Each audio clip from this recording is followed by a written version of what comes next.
할렐루야.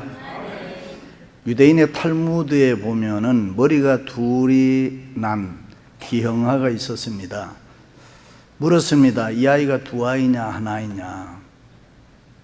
그때 랍비가 이런 말을 합니다. 한 아이의 머리를 때렸을 때에 다른 한쪽 아이도 울면은 한 아이고 만약에 울지 않으면은 둘 아이다, 이렇게 이야기했습니다. 대단히 중요한 이야기입니다. 한쪽이 아플 때에 다른 한쪽이 아프면은 한 아이고 또 한쪽이 기쁠 때에 둘 다 기쁨은 사랑하는 것이지만은 만약에 기쁨과 아픔이 연합되지 않으면은 사랑이 아니라는 것입니다. 여러분은 어떻게 생각하세요? 우리가 믿는 기독교를 가리켜서 흔히들 사랑의 종교다 이렇게 말을 합니다. 그 어떤 형이상학적인 논리나 추상적인 이론을 이야기하는 종교가 아니라 우리의 삶의 현장에서 사랑을 구체적으로 실천하는 종교, 서로 사랑해라, 서로 자비를 베풀어라, 행위의 종교인 것입니다. 일찍이 예수님께서도 하늘의 보좌를 버리시고 우리의 죄를 구원하시기 위해서 인카네이션, 도성인식해 하셨다. 이 땅에 오셨다. 그리고 십자가 지시고 죽으신 그 사랑을 믿고 그 사랑을 전하며 그 사랑을 실천하는 것이 기독교다. 믿습니까? 그래서 예수님께서 사랑으로 행하라, 그러면 살리라. 믿으시면 아멘. 사랑으로 살면 모든 일이 다 하나님의 은혜로 잘 된다, 그런 말이죠. 하나님이 복을 주시긴다. 사랑으로 행하면 범사가 형통한다. 그리고 기독교를 사랑의 종교인 동시에 또 하나 계명, 말씀의 종교다라고 합니다. 구약 성경이나 십계명을 비롯해서 몇백 개의 계명과 율례와 법도가 우리가 믿는 성경에 나타나 있습니다. 그런데 그 계명 중에는 크게 보면 두 가지, 하나는 하지 말라, 또 하나는 해라, 행해라, 이런 말씀입니다. 근데 이 하지 말라는 말씀은 이스라엘 초기에 주신 말씀입니다. 그러니까 하나님이 누군지, 예수 믿는 민족이 어떻게 살아야 되는지, 뭐가 뭔지 잘 모를 때, 요즘 우리말로 하면 초신자들에게 준 말씀이고, 행하라는 말씀은 이스라엘 백성들이 이제 하나님에 대해서 어느 정도 잘 알고 믿음이 성숙된 뒤에 주신 말씀, 요즘 말로 하면은 성숙된 신앙, 예수를 오래 믿은 사람들에게 주신 말씀이 대부분입니다. 어느 날 어떤 율법사가 예수님께 찾아와서 선생님, 무엇을 해야 영생을 얻으리까? 라고 물었을 때에 예수님께서는 율법에는 무엇이라고 기록되었으며 너는 어떻게 읽었느냐? 율법 말씀에는 내 마음을 다하고 목숨을 다하며 힘을 다하여 뜻을 다하여 주 너희 하나님을 사랑하고 또 내 이웃을 내 몸과 같이 사랑하라 했습니다. 그래, 내 대답이 옳다. 너도 가서 그렇게 살아라. 사랑하며 살아라. 자비를 베풀면서 살아라 했습니다. 그 말을 듣고 율법사가 하나님, 예수님, 하나님 사랑은 알겠는데 내 이웃은 누굽니까? 라고 물었을 때에 예수님께서 이웃에 대한 이야기를 다음과 같은 비유로 말씀해 주신 말씀이 오늘 읽어드린 본문의 말씀입니다. 예루살렘에서 여리고로 내려가는 길은 무섭고 위험했다. 바위와 굴이 많고 도둑과 강도가 많았다. 그런데 그 위험한 길을 한 유대인이 내려가다가 강도를 만나 모든 것 다 빼앗기고 두들겨 맞아 거의 죽게 되었단다. 그때 한 유대교 제사장이 지나가다가 그의 신음소리를 들었지만은 당연히 거기 가서 도와주어야 하는데 못 들은 체하고 그냥 슬쩍 지나가 버렸다. 그 뒤에 종교적으로 헌신한 제사장을 돕는 레위인이 거기를 지나가다가 그도 역시 귀찮다는 듯이 그냥 지나가 버렸다. 그런데 평소에 유대인으로부터 인종차별, 민족적 차별을 받고 있던 사람 대접 못 받던 사마리아 사람이 그 길을 지나가다가 강도 만난 유대인을 발견하고 깜짝 놀라서 그에게 다가가서 자기가 가지고 있던 기름과 포도주를 상처에 발라주고 자기 옷을 찢어서 상처를 싸매어 치료해 주었다. 그리고 그를 주막으로 데리고 가서 돈도 주고 돌보아 주고 치료비까지 주인에게 내주면서 더 들면 내가 돌아올 때에 갚아주겠다. 이 이야기를 마치신 후에 예수님께서 율법사에게 내 생각에는 누가 이 강도 만난 자의 이웃이 되겠느냐? 그때에 율법사가 제 생각에는 자비를 베푼 자, 사랑을 베푼 자니이다. 그 대답을 듣고 예수님께서 그래 맞다. 가서 너도 이와 같이 사랑으로 행하라. 할렐루야. 그렇습니다. 여기 첫 번째 제사장 같은 유대인이에요. 두 번째 레위인의 행동은 지극히 이기적이고 이웃에 대한 무관심인, 그들은 당연히 도와주어야 했습니다. 믿습니까? 우리는 불쌍한 이웃을 도와주고 사랑해야 됩니다. 우리의 주변에는 슬프고 외롭고 어렵고 힘든 불쌍한 사람들이 많이 있습니다. 우리는 그들을 정성껏 선한 마음으로 사랑과 자비를 베풀면서 살아가야 될 줄로 믿습니다. 행여라도 우리는 이웃에게 고통을 주고 괴로움을 주는 삶을 살아서는 안 되는 것입니다. 이웃의 마음을 아프게 하고 상처를 주고 이웃의 마음을 빼앗는 삶을 살아서는 안 되는 것입니다. 다른 사람 춥게 하고 내가 따뜻해지면 안 된다, 그 말이에요. 다른 사람 아프게 하고 내가 즐기면 안 된다는 것입니다. 내가 좀 덜 먹고 그와 함께 추위와 배고픔과 아픔을 나누어 가는 것이 사랑과 자비를 베푸는 그리스도인의 삶의 모습이 되어야 한다. 믿습니까? 예수님이 이 땅에 오신 목적도 바로 거기에 있습니다. 죄인을 사랑하셨고 원수를 사랑하셨으니 우리의 사랑과 자비의 표준도 거기에 있어야 합니다. 사랑받고 사랑하는 거 아닙니다. 배척받고 사랑하고 미움받고 사랑하고 욕하는 사람 사랑하고 싫은 사람 원수 같은 사람 사랑하고 자비를 베푸는 것이 예수 그리스도를 따라가는 우리들의 모습이 되어야 한다, 그 말입니다. 이 사랑과 자비를 베풀기 위해서는 무엇보다도 먼저 이웃을 찾고 이웃에 대해서 관심을 가져야 됩니다. 내 이웃은 도대체 누구일까? 현대인들에게는 이웃이 없다고들 이야기합니다. 극단의 개인주의, 이기주의, 상업주의로 서로 미워하고 적대시하며 삶의 공동체 속에서 서로의 이웃을 잃어버리고 있는 것이 오늘의 비극이다. 그래서 우리는 이웃에 대한 관심을 먼저 가져야 합니다. 이웃을 찾아봐야 됩니다. 이웃을 모르고 이웃을 찾지 아니하면 우리가 도울 수도 없고 사랑할 수도 없는 것입니다. 가정에서, 직장에서, 심지어 교회에서까지 이웃이 없다고들 야단이잖아요. 공동체 의식이 없어서 그렇습니다. 부부 사이에도 우리가 이렇게 함께 살지만은 언제든지 헤어질 수 있다라는 생각을 하고 살아갑니다. 직장도 그만두면 되는 것이고 교회도 마음에 안 들면 언제든지 바꾸면 된다라고 살고 있기 때문에 애착이 없습니다. 생명 걸고 걸어가야 되겠다는 그런 마음이 없습니다. 그러다 보니까 우리의 주위에는 이웃이 없습니다. 한 집안에 살아도 서로에게 무관심합니다. 리빙룸에 앉아서 서로 이야기할 거리가 없습니다. 각자 자기 방에 들어가면 그만입니다.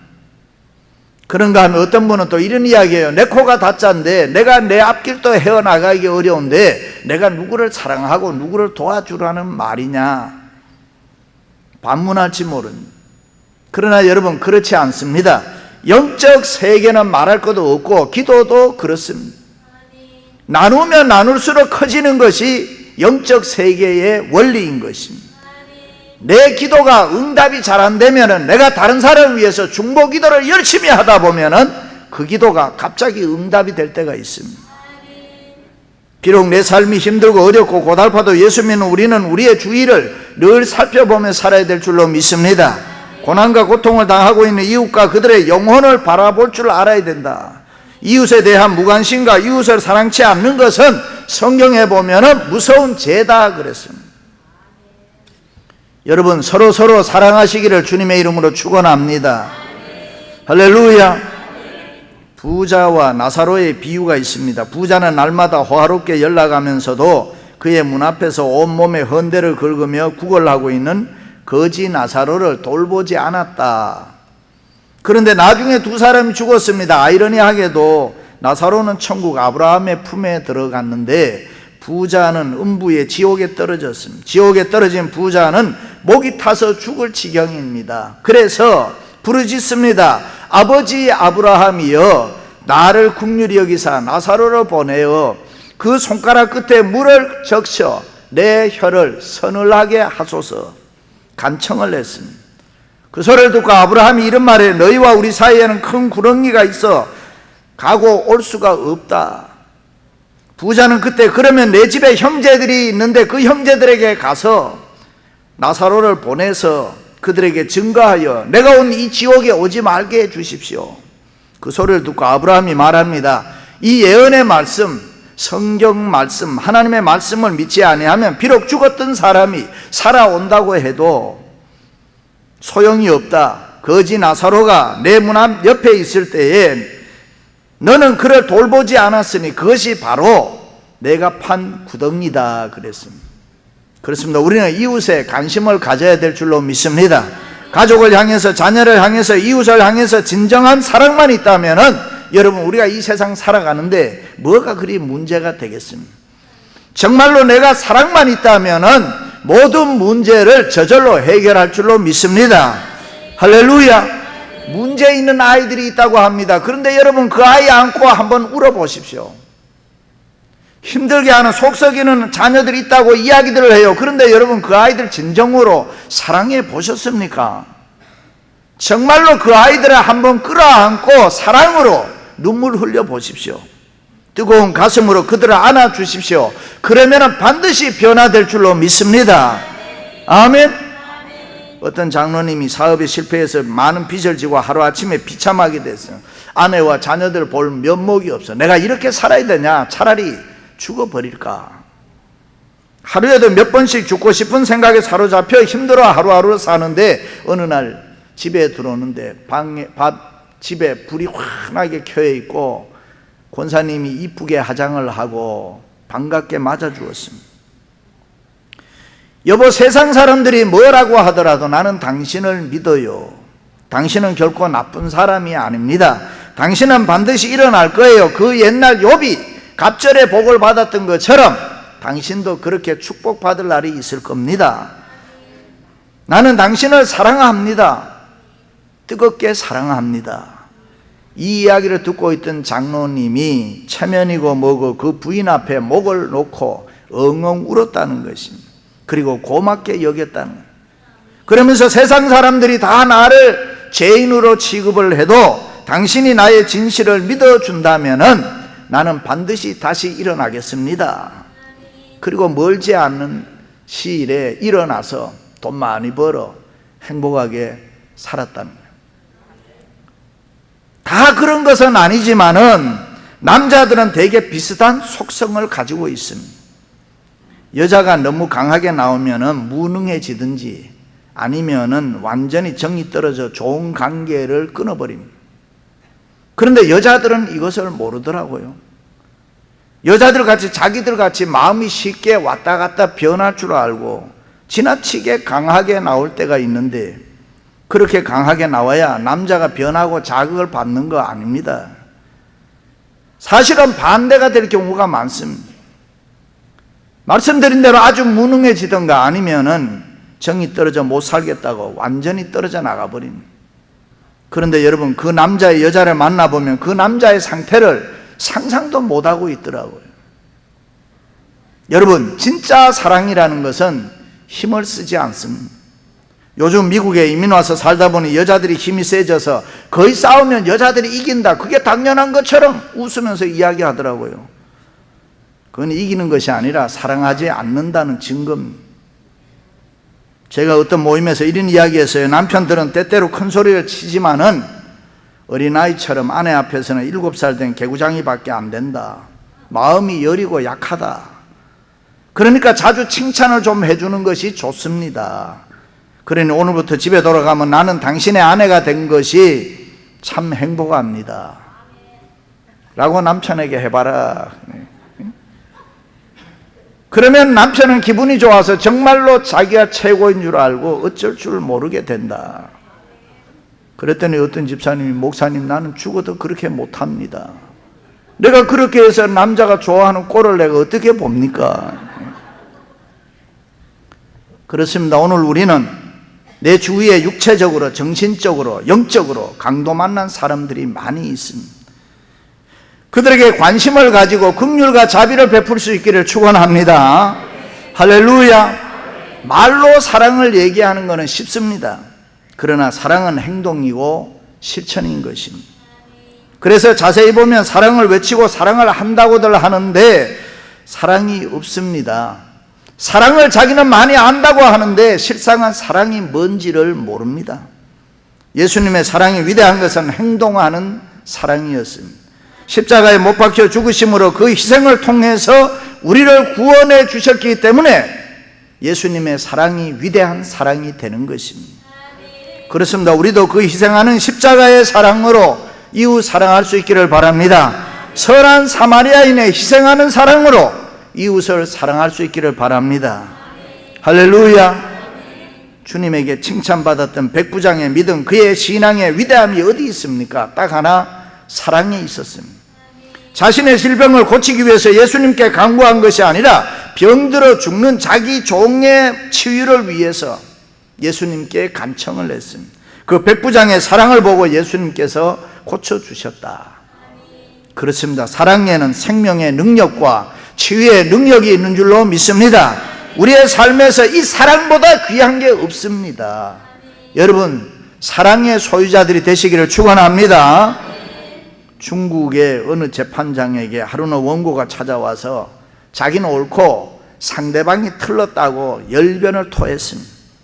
재판장이 그 얘기를 다 듣다가 하는 말이, 들어보니 자네 말이 맞구먼. 그랬습니다. 다음 날은 피고가 찾아와서 원고가 이렇게 틀렸고 내가 옳다라고 자기 주장을 막 또 하는 겁니다. 재판장이 피고의 말을 들어보더니 또 하는 말이, 듣고 보니 자네 말이 맞구먼. 그랬더니 이것을 옆에서 지켜본 부인이 하는 말이 기가 막혀서, 여보, 원고도 맞고 피고도 맞으면 당신은 재판을 어떻게 하려고 그럽니까? 그 소리를 듣고 있던 재판장이, 듣고 보니 당신 말도 맞구먼. 여러분, 이렇게 되면은 질서가 없어지는 것 같지만은 그렇지 않습니다. 몰라서 다 맞다고 한 것이 아니라 알기 때문에 맞다고 한 것이고, 할 수 없어서 약한 것이 아니라 할 수 있기 때문에 약해진 것입니다. 못나서 못나 보이는 것이 아니라 내가 잘났기 때문에 못나 보이는 것입니다. 그렇습니다. 그리스도인들은 이렇게 사랑과 덕이 있는 삶을 살아야 될 줄로 믿습니다. 믿는 사람들에게 똑똑하다는 말은 좋은 말이 별로 되지 않습니다. 똑똑하다는 성도보다는 진실하고 성실하고 사랑이 있고 자비가 있는 어리숙한 성도가 더 아름다운 것입니다. 믿습니까? 마리아가 돈에 대한 계산이 안 돼서 향유를 예수님 발 앞에 부어드리고 머리털로 씻었던 게 아닙니다. 오직 예수님만 기쁘게 하면 된다는 사랑의 마음 하나밖에 없었기 때문에 그렇게 할 수가 있었습니다. 마리아의 사랑은 예수님의 기쁨이 자기의 기쁨이라고 생각했기 때문에 자기의 희생, 자기의 부정을 기꺼이 할 수가 있었다. 그것이 예수 그리스도의 참사랑인 것입니다. 할렐루야.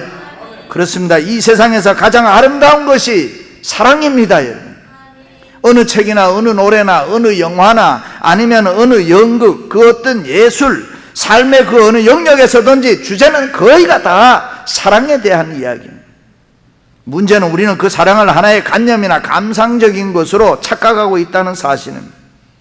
그런데 여러분, 우리가 믿는 그 예수 그리스도의 사랑은 생명입니다. 그 사랑은 힘입니다. 그 사랑은 능력인 것입니다. 그 사랑 없이는 내가 존재할 수가 없습니다. 그 사랑 없이는 내가 바로 살아갈 수 없는 것입니다. 그래서 그 사랑이 내 인생에 있어서 세상에서 가장 아름다운 것입니다. 믿습니까? 초대 예루살렘 교회 성도들이 성령 충만을 받고 제일 먼저 변화된 생활이 무엇이었습니까? 그것은 이웃에 대한 사랑이었습니다. 내가 이렇게 축복을 많이 받았으니 나누어 가져야지. 그리고 그 이웃을 찾았음. 그것을 보고 그 사랑을 받고 싶어서 수많은 사람들이 교회를 찾아왔음.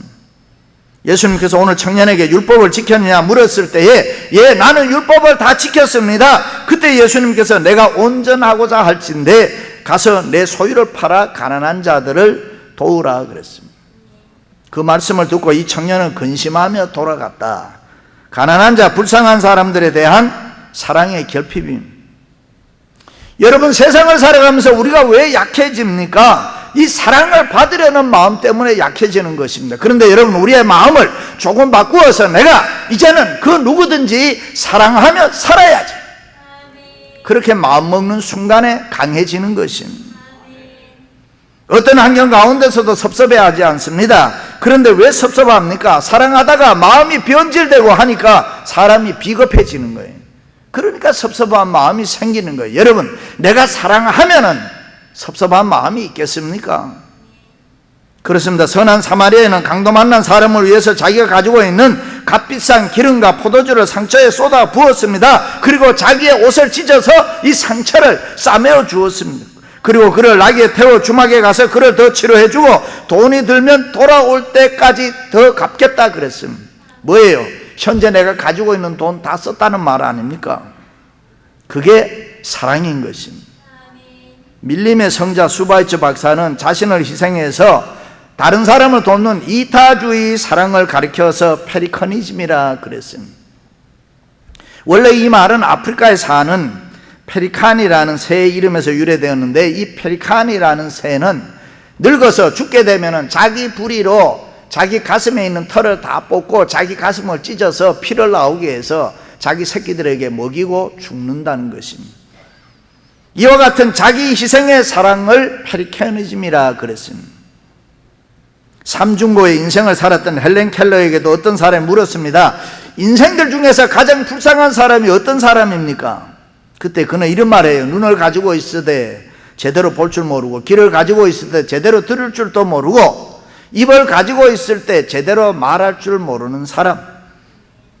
가정이 있으되 서로 사랑을 주고받고 할 줄 모르는 사람이 가장 불쌍한 사람이다. 인간에게 꼭 필요한 것이 있다면 그것은 사랑과 자비다. 사랑과 자비를 진정으로 실천한다면 모든 문제는 해결되고 우리는 더욱 행복한 생활을 할 수 있다. 그런데 그렇게 하지 못하는 사람이 불쌍한 사람이다. 그렇습니다. 강도 만난 이웃 사람들에게 내가 기름을 부어야 되고 내가 포도주를 쏟아 부어야 합니다. 때로는 내 옷을 찢어야 되고, 그게 사랑이란 말이죠. 일찍이 주님께서 이런 말씀해요. 너희가 거저 받았으니 거저 주어라. 믿습니까? 또 솔로몬 왕도 이런 말이에요. 흩어져 구제하여도 더욱 부하게 되는 일이 있나니 가도히 아껴도 가난하게 될 뿐이라. 무슨 말입니까? 쓴다고 해서 가난한 사람 되는 것도 아니고 아낀다고 해서 부자 되는 것도 아니라. 우리나라에 가면은 이런 말이 있어. 3대가 잘 살고 3대가 못 사는 가정이 없다. 그거는 그만큼 이것이 역전된다, 그런 말이잖아요. 그런데 경주의 최부자는 12대 300년 동안 부를 누릴 수 있었다, 부자로 살았다 하는 것이 역사에 기록되어 있습니다. 그럼 어떻게 해서 그렇게 부자로 300년 동안 가문을 이룰 수 있었을까? 가훈이 있는데 거기 보면 가거를 보되 진상 이상은 하지 마라. 만석 이상을 하면은 다 사해에 이웃에게 환원해라. 할렐루야. 요즘 노블리스 오블리지라는 말이 있습니다. 귀족의 의무가 뭐냐 이 말입니다. 여러분, 우리가 이렇게 미국 와서 되게 잘 살잖아요. 그러면 우린 귀족이 되는 거예요. 오늘날 이 세상 사람들보다가 평균치보다 위에 있다, 양반 아닙니까? 귀족 아닙니까? 그렇다면은 귀족의 의무가 무엇이냐? 옛날 로마의 귀족들은 존경을 받았습니다. 왜요? 딱 하나, 베풀었기 때문에. 그러니까 베풀면은 내가 오래 갈 수가 있다, 내가 부를 오래 유지할 수 있다, 그런 말입니다. 그렇습니다. 이웃을 구체적으로 사랑하며 살 때에 바로 내가 축복을 받습니다. 다른 사람 사랑하면 내가 사랑을 받습니다. 사랑으로 행할 때 내가 은혜를 받습니다. 내가 축복을 받습니다. 그러나 반대로 내가 도와주지 아니하면, 돕지 않으면 내가 해를 받는다. 큰 범죄자들, 문제아들 뭐예요? 다 사랑의 결핍 아닙니까? 사랑받지 못해서 생겼잖아요. 사울왕이 다윗을 죽이려고 할 때 그의 친구 사울의 아들 요나단이 다윗을 구해 주었습니다. 그랬더니만 후에 임금이 된 후에 다윗은 요나단이 죽은 후에 요나단의 아들 무비보셋을 왕족처럼 평화롭게 살게 해 주었습니다. 아브라함이 믿음의 조상이 되고 재물의 복을 받고 거부가 된 것은 이웃을 사랑하고 지나가는 나그네를 도와주었기 때문이라. 믿습니까? 그렇습니다. 내가 남에게 베푸는 것이 있어야 내가 어려울 때 도움을 받을 수가 있다. 나만을 생각할 때는 남이 나를 도울 기회가 없다. 제2차 대전 때 영국이 독일군에 포위되어서 패전의 위기에 있을 때에 당시 영국의 수상이었던 윈스턴 처칠이 BBC 방송을 통해서 국민들에게 이런 메시지를 보냈습니다. 여러분, 나라의 식량이 다 떨어져 가고 있습니다. 얼마나 배가 고프십니까? 비축한 식량이 얼마 남지 않았습니다. 그러니 여러분 중에 식량이 꼭 필요한 사람들만 와서 타 가시기를 바랍니다.